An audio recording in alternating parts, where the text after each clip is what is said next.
এবার আপনার সকলের প্রিয় অধিকারী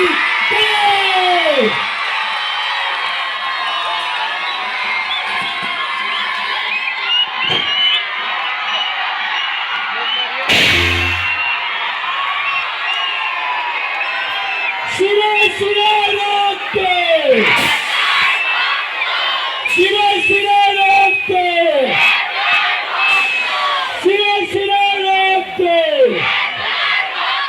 শিরে শিরে রক্তে শিরে শিরে রক্তে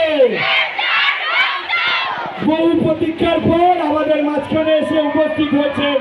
আমাদের মনের মানুষ, প্রাণের মানুষ দীপক অধিকারী, অর্থাৎ আমাদের সকলের প্রিয় দেবদা। আমরা মুভিতে